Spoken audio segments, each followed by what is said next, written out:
मिलती है E20 petrol और E20 पेट्रोल के साथ मुझे कितनी माइलेज मिलती है मैं आपको बताने वाला हूँ। इन तरह के सिचुएशंस के लिए ये जो विजिबिलिटी है हुड का, जो हुड हमें एकदम एंड तक दिखता है, ये आपके लिए बहुत ही ज्यादा हेल्पफुल लगने वाला है। कमी फील होगी आपको नॉइज इंसुलेशन में, जो कि सच में बहुत खराब है। बट आपके दिमाग में ये सवाल जरूर आता होगा, फिर ये बिकती क्यों नहीं है, इतना कम सेल्स क्यों है? एक साल, countless city drives, highway road trips, bad roads, good roads और इतने सारे क्वेश्चंस। क्या होंडा एलिवेट लेने का डिसीजन मेरा सही था या फिर मुझे कोई और एसयूवी खरीदनी चाहिए थी? आज मैं इस वीडियो में आपको बताऊंगा इस गाड़ी की हर वो अच्छी चीजें जो मुझे पसंद आई है और हर वो बुरी चीजें जो मुझे बहुत ज्यादा इरिटेट किया है इस एक साल के जर्नी में। Hello guys, welcome back to my channel M zombie, also known as monster zombie. और फाइनली ये वीडियो आ ही गया। सच बोलो तो पिछले 2 महीनों से मैं बहुत ज्यादा बिजी था मेरे कॉर्पोरेट के काम को लेके। ताज्जुब की बात तो ये है कि मुझे ही याद नहीं था कि मेरा गाड़ी का 1 साल हो चुका है। बट किसी सब्सक्राइबर ने बोला कि भाई May 7 हो गया यार, 1 साल हो चुका है तेरे गाड़ी का, तो 1 ईयर वाला रिव्यू कब ला रहा है तू? अच्छा लगता है जब लोग तुम्हें तुम्हारे काम को अच्छे से फॉलो करते हैं, and I am so thankful for that. अब एक रिक्वेस्ट है आप लोगों से, ये कोई 5 मिनट का वीडियो नहीं है। इस वीडियो में मैं बहुत सारे चीजों के बारे में बात करने वाला हूं। मैं इस गाड़ी के सबसे बड़ी प्रॉब्लम जो लोग अभी फेस कर रहे हैं, नॉइज इंसुलेशन के बारे में बात करने वाला हूं। टायर नॉइज का इशू है, उसके बारे में बात करने वाला हूं। माइलेज के बारे में बात करने वाला हूं कि E20 आने के बाद माइलेज में कोई डिफरेंस आया है क्या। उसके बाद हाईवे ड्राइव्स में कैसे फील होती है, लॉन्ग ट्रिप्स में अगर आप लेके जाओगे तो कैसा फील होता है, सिटी ड्राइव में कैसा फील होता है, ट्रैफिक टाइट लेन्स में अगर होंडा एलिवेट को लेके जाओगे तो कैसा फील होता है, फिट एंड फिनिश कैसा है, बिल्ड क्वालिटी कैसी है होंडा एलिवेट का, सर्विस के बारे में मैं बात करने वाला हूं कि होंडा का सर्विसिंग कैसा है, क्योंकि 1 साल का जो पेड सर्विस होता है वो भी मैं करा चुका हूं। तो इसीलिए इस वीडियो को एंड तक देखना, क्योंकि मैं अपना फाइनल वर्डिक्ट भी देने वाला हूं कि होंडा एलिवेट आपको लेनी चाहिए या नहीं लेनी चाहिए। ऑलराइट, अभी स्टार्ट करते हैं एक्चुअल रिव्यू को, और पहले बताते हैं मैं कौन सी एलिवेट का रिव्यू कर रहा हूं। जो मैंने एलिवेट खरीदी है ये है ZX MT। ZX is the top model और मैनुअल ट्रांसमिशन मैंने खरीदा था। टोटल किलोमीटर्स ड्रिवन है अभी तक 8200। It's 40% city and 60% highways. Long trip भी मैंने किया है, रिसेंटली गोवा भी गया था। इस वाले वीडियो का भी लिंक आपको डिस्क्रिप्शन में मिल जाएगा। इसमें मैंने कंप्लीट एक लॉन्ग ट्रिप में क्या क्या चैलेंजेस फेस होती है वो सारी चीजें मैंने बताई थी। इस वीडियो में आगे बढ़ने से पहले प्लीज उस सब्सक्राइब बटन को क्लिक कर देना और इस बेल आइकन को भी क्लिक कर देना, ताकि आप जब भी मैं कोई नया वीडियो पोस्ट करूं सबसे पहला नोटिफिकेशन आप तक पहुंचे। वीडियो पसंद आया तो लाइक कर देना, share with all your friends. Alright, अभी आते हैं हम इस वीडियो के फर्स्ट सेक्शन में, जो है इंजन परफॉर्मेंस। होंडा एलिवेट में आती है 1.5 litre naturally aspirated i-VTEC engine, जो कि one of the best naturally aspirated engine है इस पूरे सेगमेंट में। इंडिया में जितने भी CSUV कैटेगरी में कार्स आती है, जितने भी नेचुरली एस्पिरेटेड मिलती है हमें इंडिया में, सबसे बेस्ट नेचुरली एस्पिरेटेड इंजन है, hands down, no debate, no comments on that. ऐसा क्यों फील करता हूं मैं कि ये one of the best naturally aspirated engine है? क्योंकि सबसे पहला पॉइंट है जी इस इंजन का रिफाइनमेंट। जब गाड़ी ऑन होती है ना, आपको पता ही नहीं चलेगा कि गाड़ी ऑन है, इतना रिफाइंड इंजन है। मैंने अपने लास्ट वीडियो में एक एक्सपेरिमेंट किया था, एक कॉइन मैंने रखा था ठीक इंजन के ऊपर में, और मैंने पूरा रेव किया था, फिर भी कॉइन बस थोड़ा सा हिल रहा था, वो फिर भी गिरा नहीं वहां से। इट शोज कि इंजन का रिफाइनमेंट कितना अच्छा है। प्लस इंजन का कैरेक्टरिस्टिक्स देखो, आपको ये बात समझना होगा, रिफाइनमेंट इतना अच्छा है कि पता ही नहीं चलता कि गाड़ी ऑन है, मगर जब आप अच्छे से पुश करोगे गाड़ी को, ऐसा एक ग्रंट आता है ना नेचुरली एस्पिरेटेड इंजन का, ऐसा लगेगा कि आप एक स्पोर्ट्स कार चला रहे हो। सीरियसली मजाक नहीं कर रहा हूं मैं, आपको ऐसा फील होगा कि आप स्पोर्ट्स कार चला रहे हो, क्योंकि 3000 RPM के बाद ये कार एकदम पागल हो जाती है। जो मजा आता है ना इसको पुश करने में 3000 RPM के बाद, it's next level. There is no turbo lag, एकदम लीनियर पावर डिलीवरी आपको मिलेगा। जितना थ्रॉटल दोगे उतना आगे बढ़ेगी गाड़ी। बस यही नहीं, अगर आप एक कार एंथुसियास्ट हो और आपको गाड़ी हाईवेज में चलाना, सिटी में चलाना, ऑल राउंड परफॉर्मेंस चाहिए, इससे अच्छा ऑप्शन और कोई नहीं है इस वक्त इंडियन मार्केट। देखो, मैं टर्बो इंजन्स के साथ कंपेयर नहीं कर सकता क्योंकि टर्बो का जो इंजीनियरिंग है वो कम्प्लीटली अलग है। बहुत ज्यादा पावर मिलता है, 160 150 bhp पावर मिलता है, 250 Nm टॉर्क मिलता है, जो होंडा के गाड़ियों से ऑलमोस्ट 70% ज्यादा है। मैं उन सब बातों को मानता हूँ, definitely they are fast, but seriously एक बात बताओ मुझे, इंडिया में आप 120 किलोमीटर पर आवर के स्पीड से ज्यादा लीगली चला सकते हो? नहीं चला सकते हो, राइट? सो लीगल स्पीड्स के मुताबिक ये जो पावर डिलीवरी मिलता है, दैट्स मोर देन एनफ। अभी भाई बहुत लोग आ जाते हैं जो लोग बोलते हैं कि भाई 200 के स्पीड में भागती है मेरी गाड़ी, ये वो। भाई 200 के स्पीड में जो तुम भागते हो ना, एक तो तुम्हारे जान को खतरा है और तुम्हारे पैसे को भी खतरा है, क्योंकि भाई तुम्हें फाइन भी लगने वाली है और तुम्हें डर भी रहने वाला है, क्योंकि इंडियन हाईवेज में कुछ भी हो सकता है। लोग आ जा सकते हैं बीच में, कुत्ता बिल्ली कुछ भी, भेड़ बकरी कुछ भी, गाय कुछ भी आ सकता है रास्ते के बीच में। तो ये स्पीड्स ना भाई इंडिया के लिए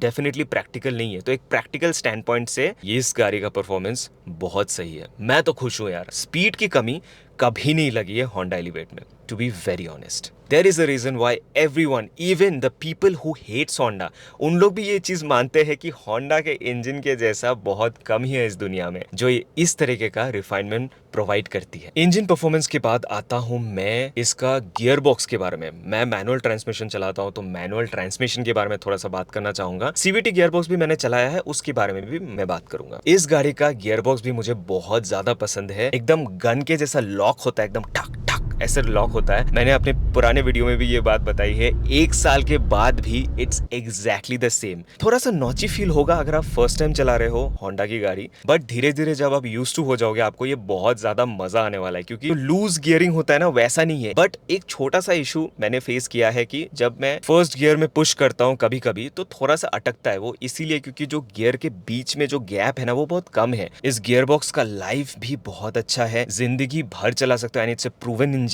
सेम होंडा सिटी में भी आती है और लोग सालों पर सालों चला के आते हैं, कोई इशू नहीं होता उनके साथ। और अगर मैं क्लच की बात करूं तो क्लच थोड़ा सा हार्ड फील होने वाला है। अगर आप टाटा से आ रहे हो, अगर आप ह्यूंडई चला के आ रहे हो, तो क्लच आपको थोड़ा सा ज्यादा हैवी लगने वाला है। बट अगेन मैंने सुना है होंडा की तरफ से कि क्लच थोड़ा सा हार्ड रहती है, क्योंकि उससे क्लच का लाइफ थोड़ा सा लॉन्ग लास्टिंग रहता है। मेरे दोस्तों ने मुझे सेम चीज बताई है, जिन लोगों के पास होंडा सिटी है, 10 साल 20 साल हो चुकी है, क्लच शायद 1 या 2 बार ही उनको चेंज करना पड़ा है अपने 10-20 साल के जर्नी में। तो अगेन क्लच में भी मुझे कोई कंप्लेन नहीं है, धीरे धीरे आप उसमें भी यूज्ड टू हो जाओगे। ऑल्दो सिटी ट्रैफिक में अगर आप चला रहे हो तो मैनुअल ट्रांसमिशन लेने से पहले 2 बार सोच लेना, क्योंकि अगर आप बैंगलोर जैसे सिटी में चला रहे हो with this hard clutch, left leg में क्रैम्प्स आने वाला है फॉर श्योर। तो अगर आप सिटी के लिए सोच रहे हो और आप उतना एंथुजियास्टिकली भी नहीं चलाते हो, आप जस्ट एक फैमिली कार ढूंढ रहे हो, then go for the CVT. CVT well it's good enough, I mean not for an enthusiast, I would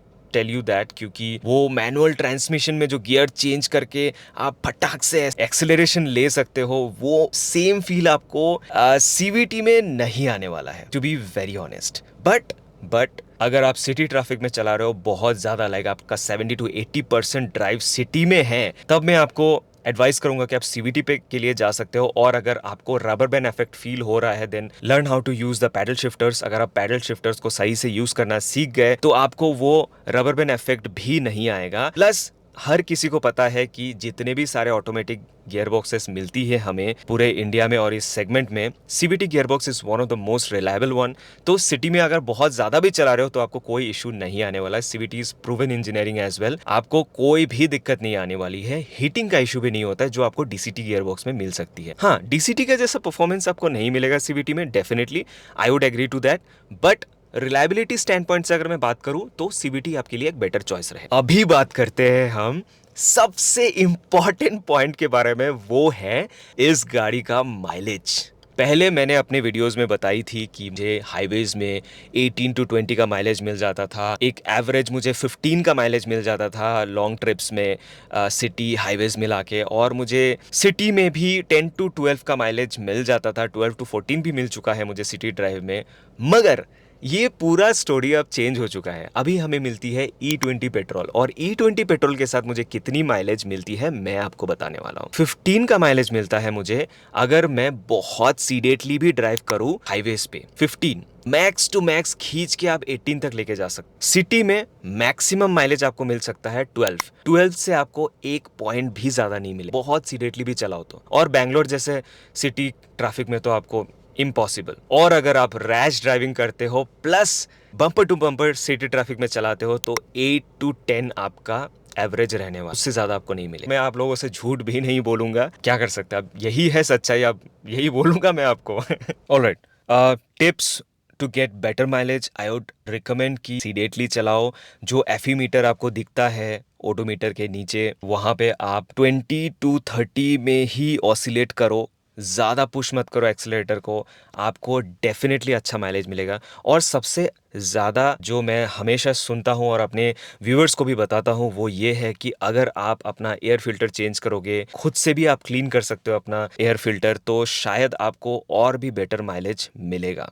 अगर आप थोड़ा सा रैश ड्राइविंग अपना कम करोगे तो डेफिनेटली आपको अच्छा माइलेज मिलने वाला है।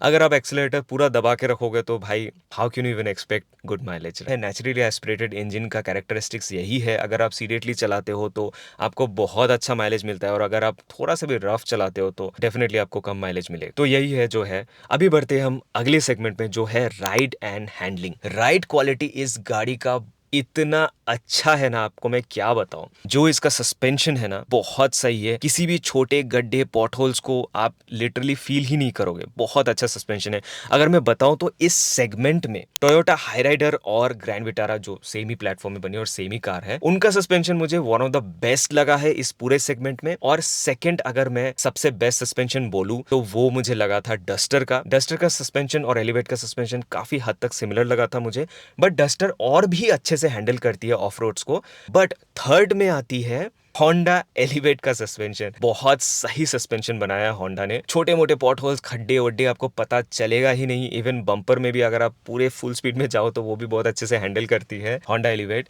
मगर एक छोटा सा प्रॉब्लम है, वो ये है कि जो सस्पेंशन है वो अगर आप कोई स्पीड बम्प को क्रॉस कर रहे हो, किसी बम्पर को क्रॉस कर रहे हो साइड से, तो आपको साइड टू साइड मूवमेंट बहुत ज्यादा फील होती है, जो मुझे बहुत ज्यादा इरिटेटिंग लगा। और अगर कोई खड्डों को भी आप साइड से हैंडल करने की कोशिश कर रहे हो, साइड से मूव कर रहे हो, जो साइड टू साइड मूवमेंट है ना वो बहुत ज्यादा है। और ग्राउंड क्लियरेंस तो पूरे सेगमेंट में सबसे ज्यादा है ही, 220 mm का ग्राउंड क्लियरेंस है।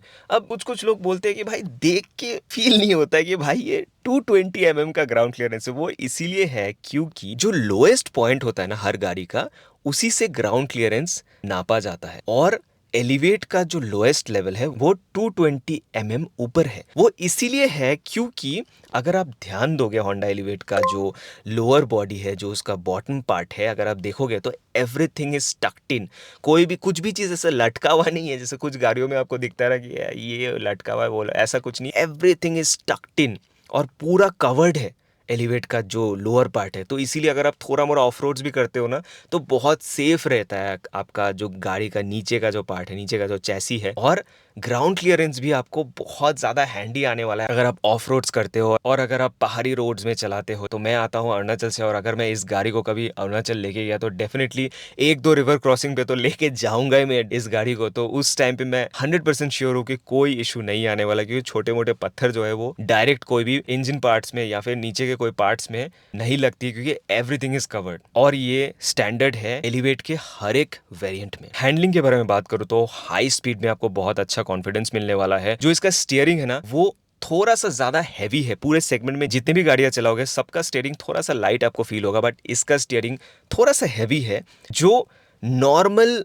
सिटी ड्राइव पे आपको थोड़ा सा इरिटेशन लग सकता है कि भाई बहुत ज़्यादा हार्ड लग रहा है मुझे, बट ये हाईवेज पे आपको बहुत अच्छा फीड देने वाला है। मतलब आप एंजॉय करने वाला हाईवे ड्राइव्स पे, क्योंकि हाईवे पे ना ये इतनी स्टेबल रहती है ना, जो हेफ्ट है ना इस स्टीयरिंग का, वो आपको बहुत ही ज़्यादा हेल्पफुल लगने वाला है। बस यही नहीं है, जो हेफ्ट है ना वो आपको कर्वी रोड्स में भी बहुत ज़्यादा हेल्पफुल लगने वाला है। मैंने ये चीज़ अपने सारे वीडियोज़ में बोली है कि अगर आप इस गाड़ी को माउंटेन एरियाज में चला रहे हो, क्योंकि रिसेंटली मैं इस गाड़ी गाड़ी को लेके गया था गोवा, और उस टाइम पे मुझे घाट सेक्शन बहुत सारी जगहों पे मिली और मैंने लिटरली एंजॉय किया, क्योंकि ये स्टीयरिंग का हेफ्ट इतना सही है ना कि आप जितना मोड़ोगे ना गाड़ी भी उतना ही मुड़ेगी। क्या होता है कि जो लाइट स्टीयरिंग होती है ना उसमें आप थोड़ा सा ज्यादा मोड़ देते हो जोश में आके, तो उससे क्या होता है ना गाड़ी ज्यादा मुड़ जाती है। आप ना मतलब वो कर्वी रोड्स पे ना आपको बहुत इरिटेशन होता है कि अरे यार गाड़ी ज्यादा जा रही है इस तरफ, ज्यादा इस तरफ जा रही है। वो चीज इसमें नहीं होने वाला है। स्टीयरिंग भी आपको बहुत ज्यादा पसंद आने वाला है। और उसके बाद आता है इसका ड्राइविंग डायनेमिक्स। जो इसका विजिबिलिटी है वो इतना सुंदर है ना, वो ड्राइविंग डायनेमिक्स को भी बहुत अच्छे से कॉम्प्लीमेंट करता है। एक तो विजिबिलिटी के लिए मैं मान जाता हूं कि होंडा भाई इतना सुंदर इंजीनियरिंग करता है। आप देखोगे कि जो साइड मिरर्स है वो साइड मिरर और ए पिलर के बीच में एक गैप है, जिसकी वजह से कोई भी आपको ब्लाइंड स्पॉट क्रिएट होता ही नहीं है। अगर आप सिटी में चला रहे हो और अचानक से आपके सामने कोई बच्चा आ जाए या फिर छोटा साइकिल वाइकिल लेके कोई बच्चा आ जाए, या फिर कभी कभी क्या होता है कि ए पिलर अगर ज्यादा बड़ा होता है ना, जैसे मेरे पास टाटा नेक्सॉन था, टाटा नेक्सॉन का ए पिलर तो बड़ा था ही, प्लस मिरर भी उसके साथ ए पिलर के साथ ही लगा हुआ था, तो भाई दिखता ही नहीं था भाई साइड में। मतलब कंप्लीट एक इंसान को वो छुपा सकता है, इतना पूरा ब्लाइंड विजन आपके लिए है वो वाला पार्ट। बट वो सेम चीज यहाँ पे आपको नहीं होगा। यहाँ पे आपको बहुत अच्छा विजिबिलिटी मिलने वाला है। जो विजिबिलिटी है आपका हुड में, हुड थोड़ा सा साइड में ऐसे बम्प्ड अप है, जिसकी वजह से आपको एक एग्जैक्ट आइडिया मिलता है अगर आप हिली एरियाज में चला रहे हो तो। और अगर एकदम कॉर्नर पे हो, किसी खाई के सामने हो और किसी दूसरे गाड़ी को साइड दे रहे हो, जो पहाड़ी एरिया में आपको बहुत ज्यादा मिलेगा। मैं अपना almost half of my life I have driven in पहाड़ी रोड्स, तो ऐसे बहुत सारे सिचुएशंस मैंने फेस की है जहाँ पे साइड में आपको थोड़ा सा ही जगह रहता है और अगर थोड़ा और जाओगे तो भाई चले जाओगे खड्डे पे। उन तरह के सिचुएशंस के लिए ये जो विजिबिलिटी है हुड का, जो हुड हमें एकदम एंड तक दिखता है, ये आपके लिए बहुत ही ज्यादा हेल्पफुल लगने वाला है। प्लस अगर आप ये गाड़ी चला रहे हो बहुत ही टाइट लेन्स में, क्योंकि ऐसे बहुत बार हुआ है कि हमारे फेमस गूगल भाई के लिए कभी कभी क्या होता है कि गूगल मैप्स हमें लेके जाती है एकदम खतरनाक टाइट लेन्स में, और जब भी हम नैरो रोड में जाते हैं तो ऐसा बहुत बार होता है कि दूसरे साइड से भी गाड़ी आ जाती है और हम फंस जाते हैं। तो even though this car is 4.3 meter long, फिर भी आपको कोई इशू नहीं आने वाला है टाइट लेन्स में भी, क्योंकि because of the visibility, like इतने अच्छे से आपको दिखती है। और ये गाड़ी थोड़ी सी नैरो भी है, अगर आप ध्यान से देखोगे तो इसका विड्थ उतना ज्यादा नहीं है। अगेन होंडा का इंजीनियरिंग यहाँ पे भी काम आता है बहुत ज्यादा, क्योंकि टाइट लेंस में आप जब लेके जाते हो आपको पता ही नहीं चलेगा, आप इतना इजीली वहां से निकाल लोगे। मैं सच बोलूं तो मुझे उतना आदत नहीं है ये सिटी ट्रैफिक में गाड़ी चलाने का, क्योंकि मैं मोस्टली हाईवे ट्रिप्स ही किया हूं, मैं लॉन्ग ट्रिप्स किया हूं। आप मुझे दे दो भाई 4000 किलोमीटर भी मैं चला लूंगा, और चलाया भी है। बट सिटी में मैंने गाड़ी बहुत कम ही चलाई है, बट फिर भी मैं सिटी में बहुत इजीली हैंडल कर लेता हूँ। अगर आप एक नए ड्राइवर हो ना, फिर भी आप इजीली हैंडल कर लोगे इस गाड़ी को, सीरियसली बता रहा हूं मैं। कुछ ऐसी चीजें हैं होंडा एलिवेट का जो लोग उतना इंपॉर्टेंस नहीं देते हैं। ऐसी बहुत सारी फंडामेंटल्स है जो होंडा सबसे ज्यादा अच्छी प्रोवाइड करती है आपको पूरे सेगमेंट में। पूरे सेगमेंट का सबसे हाईएस्ट ग्राउंड क्लियरेंस 220 mm, पूरे सेगमेंट का one of the best cooling system, AC इसका वन ऑफ द बेस्ट है, सबसे फास्टेस्ट कूलिंग एसी है होंडा एलिवेट का। ब्रेकिंग इसका वन ऑफ द बेस्ट है पूरे सेगमेंट में। बूट स्पेस भी वन ऑफ द बेस्ट है, not the biggest boot space duster का सबसे ज्यादा बड़ा है, झूठ नहीं बोलूंगा।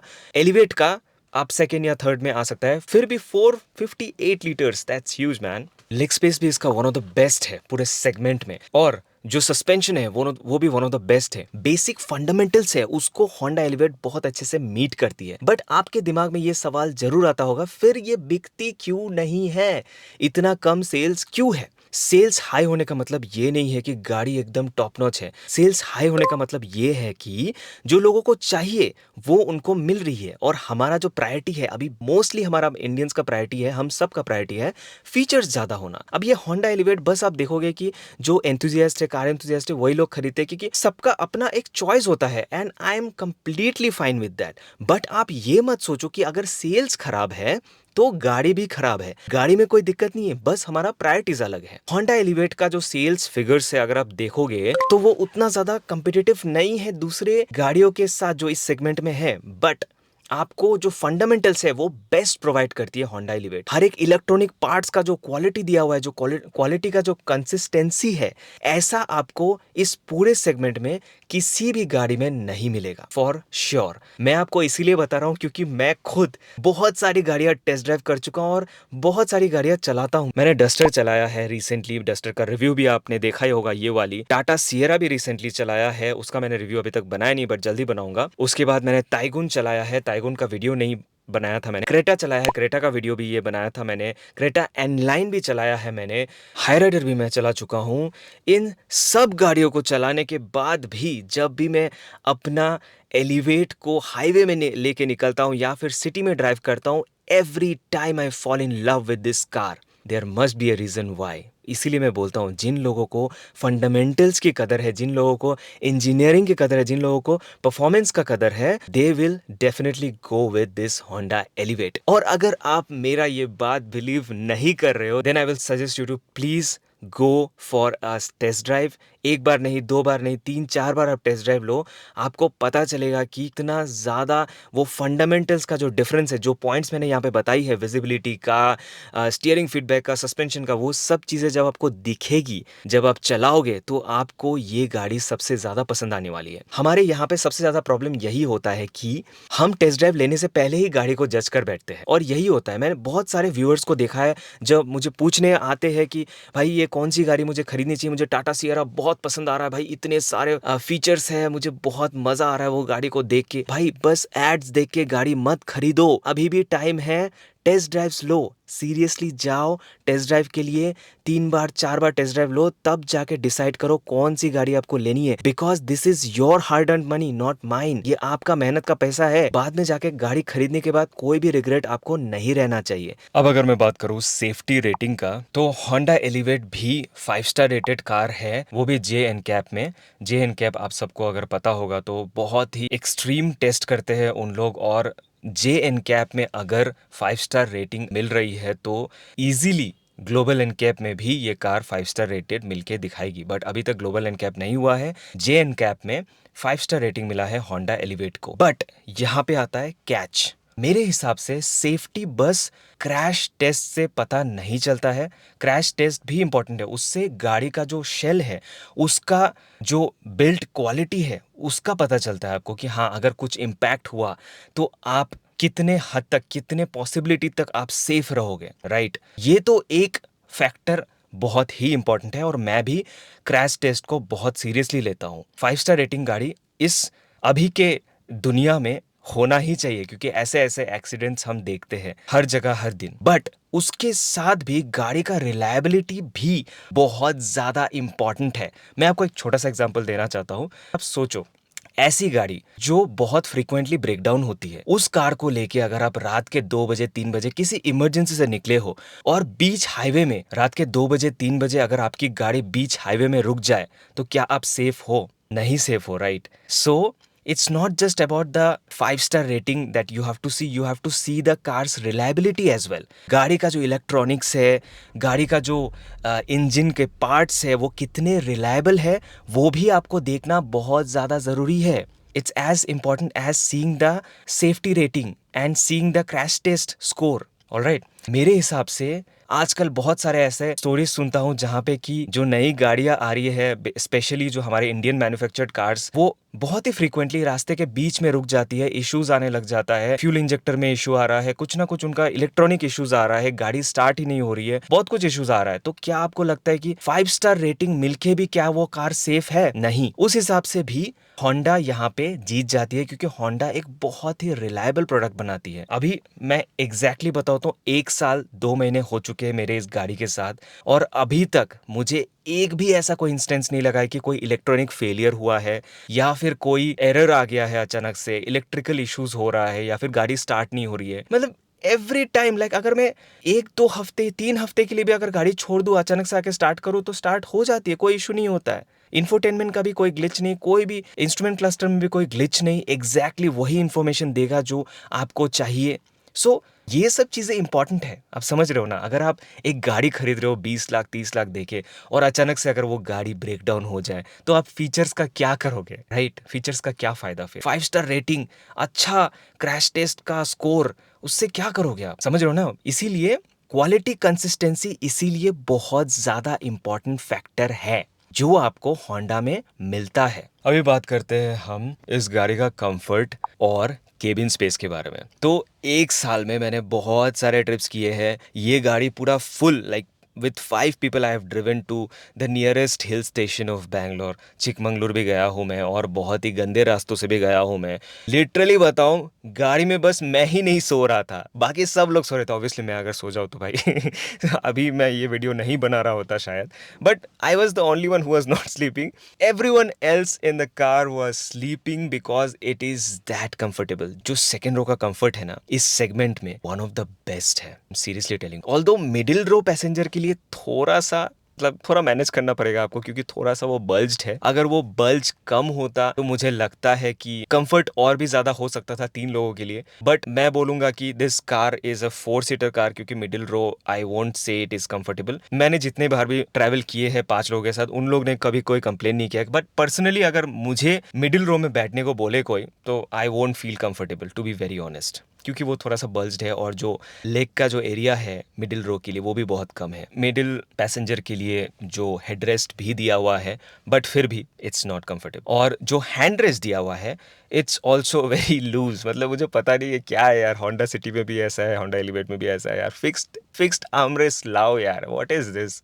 ऐसे सीधा नहीं रख पाओगे, तो अगर नीचे ही हाथ रखनी है तो फिर उसमें फिर हैंड रेस्ट का क्या फायदा। आप समझ रहे हो ना मेरी बात। तो हाँ, हैंड रेस्ट का एंगल सही हो सकता था, but I can't complain because I rarely sit on the back seat. But अगर आप कंफर्ट के हिसाब से बस सोचो तो जो सीट कंफर्ट है ना भाई, वो वन ऑफ द बेस्ट है। लाइक इवन सिटी में भी मैं ये बोलता हूँ, सिटी का भी जब रिव्यू बनाया था मैंने उसमें भी बोला था कि जो कंफर्ट है ना बैक सीट का, इट्स टू गुड। पूरे सेगमेंट में आपको one of the best seat मिलने वाला है। और अगर आप नोटिस करोगे तो जो फुटबोर्ड है ना वो भी थोड़ा सा स्लैंटेड है, जिसकी वजह से ना आपका पैर भी आप आराम से ऐसे करके रख सकते हो। स्पेशली अगर आपके एल्डरली पेरेंट्स हैं तो उनको भी ये सीट बहुत ही कंफर्टेबल लगने वाला है। मेरे मम्मी को मेरे पुराने गाड़ी नेक्सॉन में जब भी वो चढ़ते थे पीछे में, तो इनग्रेस और आउटग्रेस दोनों में ही बहुत दिक्कत होता था उन्हें। लिटरली मैं पकड़ के ऐसे गाड़ी के अंदर मुझे बिठाना पड़ता था। ऑल्दो उसका ग्राउंड क्लियरेंस बस 209 mm था। डिफरेंस देखो आप। बट इसका ग्राउंड क्लियरेंस 220 mm है, तो ये हाइट इसका ज्यादा होना चाहिए। नहीं, ऐसी बात नहीं है, इसका व्हील बेस लंबा है, जिसकी वजह से पीछे वाली जो इनग्रेस है वो बहुत ईजी है। My mom is 5 feet and she has arthritis issues, but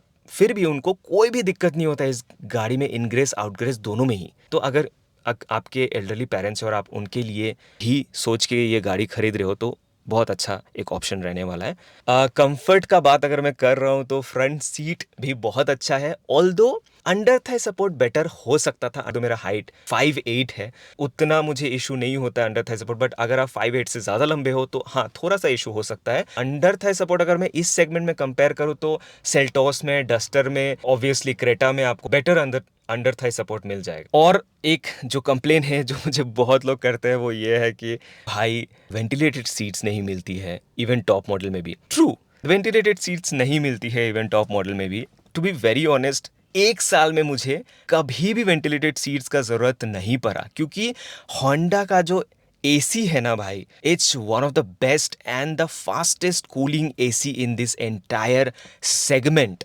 3 minute में ही ना, एक मैक्स कूल का ऑप्शन है, 3 मिनट में ही पूरा केबिन आपका ठंडा हो जाएगा। अगर आप कंपेयर करो वैग ग्रुप के कार्स के साथ, तो उनके साथ तो मैं कंपेयर करूंगा नहीं, उसमें तो एसी का इशू है था। अभी बहुत सारे लोग बोल रहे हैं कि अभी सारे वैग ग्रुप्स के कार में जितने भी एसी है सब फिक्स कर दिए हैं। किया, ह्यूंडई का भी जो एसी थोड़ा सा स्लो मुझे लगा, बट उनके साथ अगर इसको कंपेयर करो तो इसका AC is the chillest AC you can find in this segment. बहुत जल्दी पूरी केबिन ठंडी हो जाती है, क्योंकि मैं जब गोवा में चला रहा था, गोवा में तो बहुत गर्मी होती है भाई।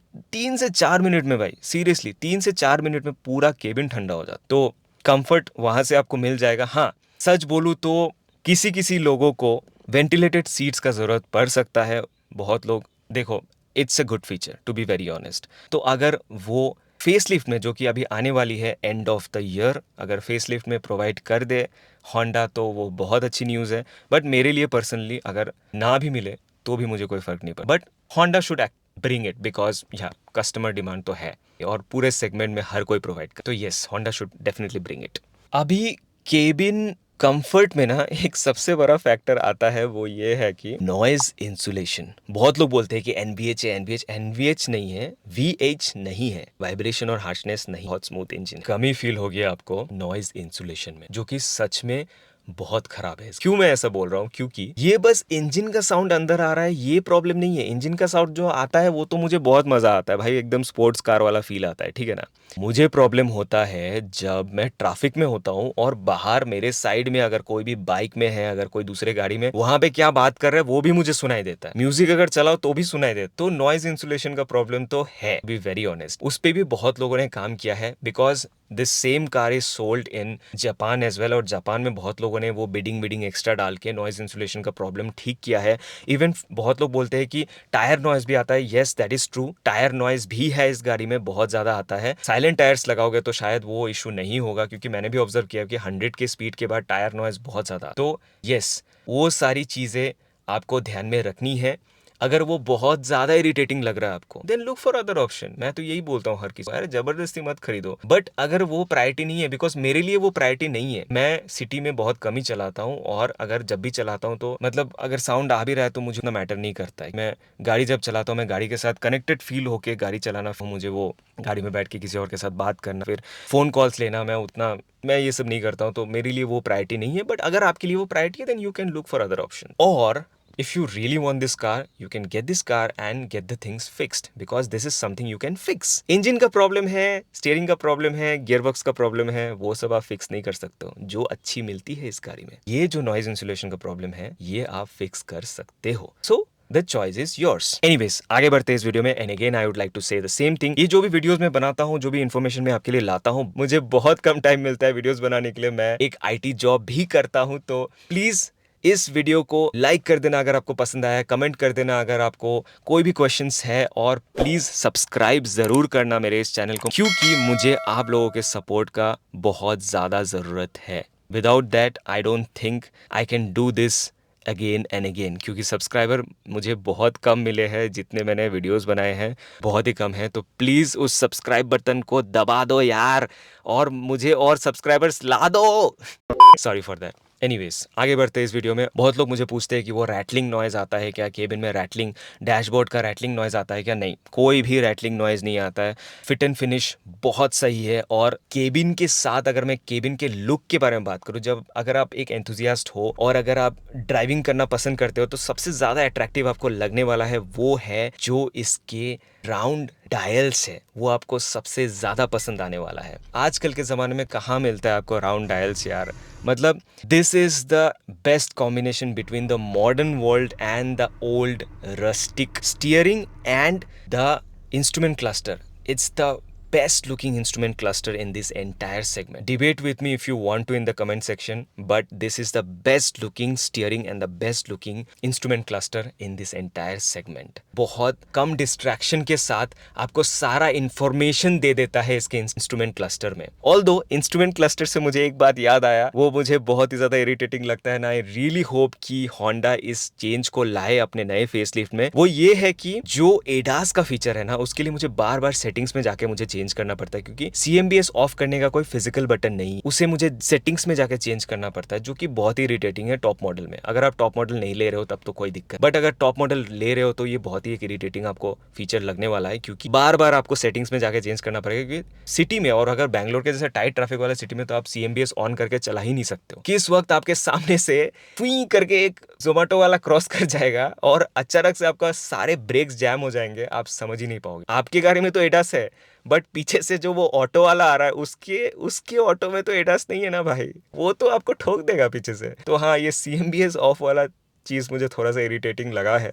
होंडा को डेफिनेटली एक फिजिकल बटन देना चाहिए एडास ऑफ करने का। बटन्स का बात करें तो होंडा ने भर भर के बटन्स दी हुई है, और इनका जो डिटेलिंग है ना, वो इतना खतरनाक है ना। मतलब मैं जस्ट छोटा सा एक फैन बॉइंग कर रहा हूँ इनका इंजीनियरिंग को लेकर, कि हर एक बटन जो है ना, उसका जो शेप है ना, वो डिफरेंट है। तो आप जब ड्राइव कर रहे हो ना, तो आपको कोई डिस्ट्रैक्शन फील होगा ही नहीं। आप वॉल्यूम अप डाउन का एक अलग शेप है, जिसकी वजह से आप ड्राइव ऊपर देख रहे हो फिर भी आप चेंज कर सकते हो। हर एक चीज, कॉल रिसीव करने का बटन अगर देखोगे तो वो थोड़ा सा नीचे है, डिक्लाइन करने का जो बटन है वो थोड़ा सा ऊपर है, फिर वॉइस कमांड के लिए जो बटन है वो थोड़ा सा लो है। मतलब समझ रहे हो ना, ये जो डिटेलिंग है ना, इसमें होंडा ने बहुत अच्छे से काम किया है। बस यही नहीं, AC बटन बटन्स के बारे में भी बात करो, इतने बड़े बड़े बटन्स दिए हुए हैं भाई, बटन्स ही तो चाहिए हमें कम डिस्ट्रैक्शन के लिए। और मैं कहता हूँ कि ये जो लंबे 3 स्क्रीन वाले जो ये फैशन चल रहा है ना भाई, बंद करो इसे, क्योंकि ये सबसे बड़ा डिस्ट्रैक्शन है। मुझे समझ में नहीं आता कि लोगों को पसंद क्यों आ रहा है ये 3 स्क्रीन यार।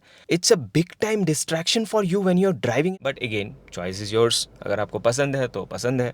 एनीवेज, अभी बढ़ते हैं फीचर्स के बारे में। होंडा का रिव्यू करते वक्त फीचर्स के बारे में बात करना उतना ज़्यादा नहीं है, क्योंकि फीचर्स का उतना लंबा लिस्ट तो है नहीं होंडा एलिवेट में। मगर एक बात मैं आपको बता दूं कि जितने भी फीचर्स दिए हैं होंडा एलिवेट में, सारे काम के फीचर्स दिए। सेंसर का बात करूँ तो सबसे पहले मुझे स्मार्ट फीचर्स याद आता है होंडा का, जो बहुत ही ज़्यादा आपके लिए हेल्पफुल रहने वाला है। फॉर एग्जाम्पल, मैं ग्रॉसरी शॉपिंग जब भी करने जाता हूँ तो mostly I will be carrying all my things on my hands, right. तो I won't have extra hands you know to open the door और अनलॉक द डोर। मैं चाबी निकाल के ऐसे नहीं सकूंगा। उसके लिए इतना मस्त फीचर दिया हुआ है, जो डोर हैंडल है उसमें जस्ट आपको टच करना है और गाड़ी अनलॉक हो जाती है। और अगर जब आप बंद करके निकलोगे तब भी बस वहाँ पे रिक्वेस्ट सेंसर है, उसमें बस दबाओगे और वो ऑफ हो जाएगा। तो बिना चाबी को पॉकेट से निकाले ही एफर्टलेसली आपका डोर लॉक एंड अनलॉक होता है।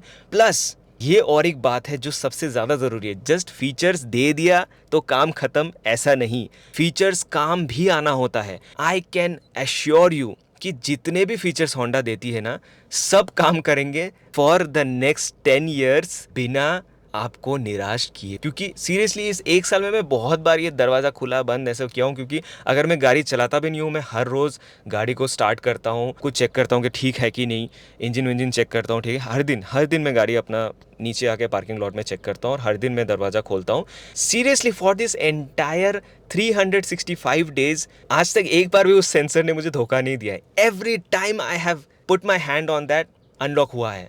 सेम चीज़ मैं नहीं बोल सकता मेरे पुराने टाटा नेक्सॉन के बारे में भी फीचर्स बहुत थे, बट हमेशा कुछ ना कुछ इशू आता था। तो हाँ, इस चीज़ में फीचर्स दे रहे हैं कम, बट जितने दे रहे हैं काम के दे रहे हैं, और ये काम करेंगे for the next 10 years. Next smart feature that I have seen in this car is the auto high beam. जब आप ऐसे खाली रास्ते में चला रहे हो और आगे कोई गाड़ी नहीं है तो ऑटोमेटिकली, ये मैं टॉप मॉडल के बारे में बता रहा हूँ, शायद ये लोअर वेरिएंट्स में नहीं है, टॉप मॉडल में ये आपको मिल जाएगा कि अगर आप खाली रास्ते में चला रहे हो तो ऑटोमेटिकली हाई बीम ये डाल देता है। और अगर कोई भी गाड़ी सामने से आते हुए दिखते हैं तो आपको खुद से उसे लो बीम में नहीं डालना पड़ेगा, वो खुद से लो बीम में कर लेगा। That is also very smart feature. Another smart feature, back seat check करने वाला। वो तो जो भी होंडा सिटी चलाते हैं पुराने वाले में भी वो फीचर था कि वो बैक सीट चेक करने का एक आपको ये आता है। जब भी आप कहीं पे अपना वेन्यू पे पहुंच जाते हो और गाड़ी लॉक करके निकल रहे होते हो तो इंस्ट्रूमेंट क्लस्टर में आपको एक अलर्ट आता है कि पीछे का सीट चेक कर लो, अपना सामान लिया है कि नहीं। That is also very smart feature. Another smart feature is, जब आप ट्रैफिक में होते हो तो अगर फ्रंट का गाड़ी मूव करता है तो उस पर भी आपको एक अलर्ट आता है कि फ्रंट का गाड़ी मूव हो चुका है, भाई फोन मत देख, आगे बढ़। ऐसा नहीं बोलता है, बट वो अलर्ट देता है कि आगे बढ़ो भाई, सामने वाला आगे जा चुका है। So that's also a very good feature for people like me who use phone in traffic. So that is a smart feature. Another smart feature is in the ADAS. जो लेन असिस्ट है वो भी काफ़ी आपको हेल्पफुल लगने वाला अगर आप बहुत ज़्यादा लॉन्ग ट्रिप्स करते हो। सीरियसली मैं एक ऐसा बंदा हूँ जिसको एडास वेडास एकदम पसंद नहीं है। मैं सीरियसली इसका VX वेरिएंट खरीदने वाला था, but just because of the interiors का जो मुझे वो लगा अट्रैक्शन, जिसके उसी की वजह से मैंने टॉप मॉडल लिया, नहीं तो मैं VX वेरिएंट ही लेता। बट अगर आप टॉप मॉडल ले रहे हो तो इसका एडास आपको बहुत सही लगने वाला, क्योंकि जो लेन असिस्ट है वो बहुत एप्ट है। हाँ, हर 20 या 10 सेकेंड्स में आपको स्टीयरिंग को टच करना होता है, बट ठीक है, बहुत एप्ट आपका काम करता है। अगला स्मार्ट फीचर है वो है adaptive cruise control. Adaptive cruise control manual गाड़ी में भी मिल रही है आपको, जो कि बहुत ही ज़्यादा हेल्पफुल है। क्योंकि एडेप्टिव क्रूज कंट्रोल में क्या होता है कि आगे वाली गाड़ी जिस स्पीड में चल रही है आपकी गाड़ी उसी के साथ मिला के चलेगी। आगे वाली गाड़ी स्पीड बढ़ाती है तो आपका स्पीड भी बढ़ जाएगा। हाँ, उसमें आप क्लच दबा के गियर्स चेंज कर सकते हो, अगर आप 4th में हो तो 5th 6th जा सकते हो, बट आपको एक्सलेटर दबाने का कोई ज़रूरत नहीं, वो सारा काम खुद से कर लेती है। I know this is a lazy feature, but it comes handy when you are going for a long trip. आपका थकावट कम होगा, और स्पेशली पर्सन लाइक मी जो जिसका एज हो रहा है अभी, आई एम 32 नाउ, सो यार लंबे ट्रिप्स में थक जाता हूँ जल्दी, तो एडास का जो ये फीचर बहुत ही हैंडी लगता है मुझे यार, सीरियसली बात। अभी बात करते हैं हम इसके सर्विस एंड मेंटेनेंस के बारे में। तो 1 साल में जितने भी सर्विस हुए थे सारे फ्री सर्विस थे, शायद 2 या 3 सर्विसेज फ्री थे। उसके बाद जो मैंने 10,000 किलोमीटर या 1 ईयर वाला जो सर्विस होता है उसमें ऑयल चेंज करना होता है, इंजन ऑयल चेंज करते हैं उन लोग और कुछ फिल्टर विल्टर चेंज करते हैं। तो उसमें मुझे कितने लगे हैं, this is the amount of the 1 year service. बहुत लोग मुझे बोल रहे थे कि भाई होंडा में सर्विस बहुत ज़्यादा एक्सपेंसिव होने वाला है। ट्रू, होंडा का पार्ट्स एक्सपेंसिव है, मगर सर्विस एक्सपेंसिव नहीं है, सर्विस मुझे बहुत सही लगा, वो भी इसीलिए क्योंकि शायद मैंने एसी फिल्टर चेंज किया था। Yes, AC filter I have change and engine oil they have changed, so उसके लिए ही ये अमाउंट आया है। दिस इज ओकेश अमाउंट यार। आई मीन एरोक्स में मेरा जो स्कूटर है उसी में मैं 3,000 फूक देता हूँ यार मेंटेनेंस में, तो भाई इतना अमाउंट तो ठीक है यार गाड़ी के सर्विसिंग के लिए, मैं तो खुश हूँ यार। अपार्ट फ्रॉम दैट रिलायबिलिटी में मैं कुछ भी नहीं बोलने वाला हूँ, रिलायबिलिटी का सेक्शन में पूरा ब्लैंक रखूंगा क्योंकि अभी तक मैंने जितना कुछ बताया है सब कुछ रिलायबिलिटी बेस्ड ही था। होंडा का रिलायबिलिटी हर किसी को पता है, वन ऑफ द बेस्ट है इस पूरे कंट्री में, इस पूरे वर्ल्ड में। हर जगह होंडा की गाड़ियाँ मानी जाती है, होंडा टोयोटा दोनों की गाड़ियाँ मानी जाती है अपनी रिलायबिलिटी के लिए। तो रिलायबिलिटी में मैं उतना कुछ बोलने नहीं वाला हूँ, बस इतना ही बोलने वाला हूँ कि जो भी चीज़ें दी है, जो भी फीचर्स दिए हैं, सब कुछ एफर्टलेसली काम करते हैं, आपको कोई इशू नहीं होने वाला है यार। लोग जब एक बार होंडा की गाड़ी खरीदते हैं ना, उसके बाद उसका सेकंड कार भी होंडा होता है, थर्ड कार भी होंडा होता है। क्यों ऐसा होता है? राइट, कुछ तो रीजन है। अगर मेरे पास पैसे हो तो मैं डेफिनेटली अपना सेकंड कार भी एक होंडा ही लूंगा, बिकॉज इट्स दैट रिलायबल। मेरे लिए रिलायबिलिटी बहुत ही ज़्यादा मैटर करता है क्योंकि मेरे पास टाटा नेक्सॉन 4 साल के था और 4 साल मैंने रोया है सर्विस सेंटर जा जाके। तो रिलायबिलिटी मेरे लिए बहुत ज़्यादा मैटर करता है और आपके लिए भी अगर वो मैटर करता है तो you have your answer. So final verdict मेरा यही रहेगा कि नए E20 और E30 जो चेंजेस आने वाले हैं उसके हिसाब से नेचुरली एस्पिरेटेड आपके लिए एक बेस्ट ऑप्शन रहने वाला है, क्योंकि आपको पता है कि टर्बो इंजिन्स का जो कॉम्प्लेक्सिटी है उसकी वजह से मेंटेनेंस आपको ज़्यादा पड़ने वाला है। अगर एक टर्बो इंजन को E20 कंप्लायंट बनाया जा रहा है और फ्यूचर में जाके E30 आ जाता है आपके पास, तो वो जो E20 कंप्लायंट इंजन है वो उसको हैंडल नहीं कर पाएगा। बट यहाँ पे आता है इंटरेस्टिंग टेक। होंडा जो 2009 से E20 कंप्लायंट है, अगर आज को जाके E23, 27 भी आ जाए कोई इशू नहीं होगा, क्योंकि नेचुरली एस्पिरेटेड में उतना कॉम्प्लेक्सिटी है ही नहीं जिससे कि इश्यूज आए, मेंटेनेंस बढ़े। आप सीरियसली देखो 2009 मैन्युफैक्चर्ड होंडा में भी E20 का इशू नहीं आ रहा है, जबकि जो नए वैग ग्रुप के कार्स है उसमें इश्यूज आ रहे हैं, फ्यूल इंजेक्टर्स में इशू आ रहा है, फ्यूल पंप में इशू आ जा रहा है, टैंक में रस्टिंग हो जा रहा है, इतने सारे इश्यूज हो, बट 2009 मैन्युफैक्चर्ड होंडा में भी कोई इशू नहीं आ रहा है। तो ये आपका एक सबसे बड़ा बाइंग डिसीजन भी हो सकता है। सोच के देखना इस बात कि क्या आपके लिए स्पीड इंपॉर्टेंट है या रिलायबिलिटी इंपॉर्टेंट, क्योंकि at the end of the day the question is always on you. आपको क्या चाहिए? आप अगर कुछ दिन के लिए गाड़ी रख के नई गाड़ी खरीदना चाहते हो then go for the the fast cars, कुछ दिन चला के फिर उसे बेच दो। बट अगर आपको रिलायबिलिटी मैटर करता है, बहुत दिनों के लिए एक ही गाड़ी चलाना चाहते हो, then this will be the best option for you right now with all the E20 compliance and everything when it comes to a petrol car. अगर आप जानना चाहते हो कौन सी गाड़ी आपके लिए परफेक्ट फिट होगी, you can DM me on my Instagram. It's completely a free consultation, I don't charge a Penney, but you have to do one thing, you have to subscribe my YouTube channel and you have to follow my Instagram page so that I can help you make a good decision. I have helped many customers buy a new car and they are very happy with their choice. So let me know in the comment section or DM me whichever car you want to buy and you are confused about, just let me know. I will help you buy the right car. Anyways, that was my time. Thank you so much for watching my video और अभी तक के लिए bye bye.